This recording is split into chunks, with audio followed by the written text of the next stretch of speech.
সাধ্যের মধ্যে কমপ্লেক্সের মধ্যে ফ্ল্যাট কে না চায়? আরে দাঁড়ান, মামনি থেকে দামটা তো জেনে নিই। 2 BHK দাম শুরু হচ্ছে মাত্র 36 লাখে, আর 3 BHK পেয়ে যাবেন কিন্তু মাত্র 41 লাখে। Gym, CCTV camera, swimming pool সব ধরনের ফেসিলিটি থাকছে। আরে দেখছো কাণ্ড, লোকেশনটাই বলা হয়নি। ক্ষুদিরাম মেট্রো থেকে মাত্র 10 মিনিট দূরে কিন্তু রয়েছে এই কমপ্লেক্সটি, যেখানে কিন্তু সব কিছু সুবিধা পাচ্ছেন বিনা ব্রোকারেজে। যদি এই ফ্ল্যাটটি নিজের করতে চান তাহলে কিন্তু স্ক্রিনে দেওয়া নাম্বারে আজই যোগাযোগ করুন।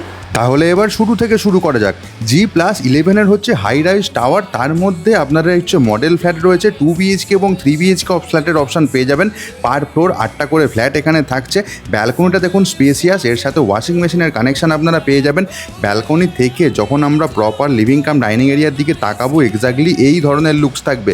যে কোনো ব্যাংক থেকে ব্যাংক লোন এখানে অ্যাভেলেবেল রয়েছে, সেই দিক নিয়ে কোনো অসুবিধা নেই। লিভিং কাম ডাইনিং এরিয়া দেখানোর পরে আরও ভেতর দিকে রয়েছে আমাদের পুরো সেপারেট একটা কিচেন সেট আপ, বাস্তুর মতে একদম ঠিকঠাক। কিচেনের পরে আমরা চলে যাচ্ছি মাস্টার বেডরুমে। মাস্টার বেডরুমে প্রথমে ঢুকলাম, দেখুন ঢোকার পরে এখানে সাব সাইডে একটা ছোট্ট কাভার্ড এরিয়া পেয়ে যাচ্ছি। তার পাশে রয়েছে মেন বেডরুমটা, এবং এখানেও একটা বড় কাভার্ডের স্পেস আমাদের থাকছে, এবং বেশ স্ট্যান্ডার্ড সাইজের বেডরুম। এর সাথে একটা থাকছে অ্যাটাচ ওয়াশরুম। এই অ্যাটাচ ওয়াশরুমে কিন্তু আপনারা শাওয়ার এরিয়া এবং গিজারের অপশান পেয়ে যাচ্ছেন।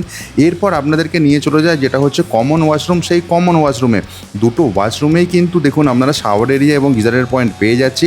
এখন চলে এসেছে আমরা 2 নম্বর বেডরুমে। এখানেও ওয়ার্ড্রোবের কাজ কমপ্লিট করা, স্ট্যান্ডার্ড সাইজের বেডরুম, ফ্লোর টাইলসের কাজ এক কথায় অনবদ্য। এর পাশেই রয়েছে আমাদের 3 নম্বর বেডরুম। এটাকে এখানে কিডস রুম হিসাবে সাজানো রয়েছে, আপনারা চাইলে নিজের পছন্দ মতো করে সাজিয়ে নিতেই পারেন। এবং ব্যাংক লোনের কথা বলতে গেলে SBI, UBI, PNB যে কোনো ব্যাংক থেকে আপনারা ব্যাংক লোন পেয়ে যাবেন। যদি সাইট ভিজিট করতে চান তাহলে একদিন আগে যদি অফিসের নাম্বারে ফোন করে দেন তাহলে অর্গানাইজ করতে সুবিধা হয়। আজকের মতো ব্লগিংটা এখানেই শেষ করছি, দেখা হচ্ছে অন্যদিন। যদি ভিডিওটা ভালো লাগে শেয়ার করতে কিন্তু একদমই ভুলবেন না।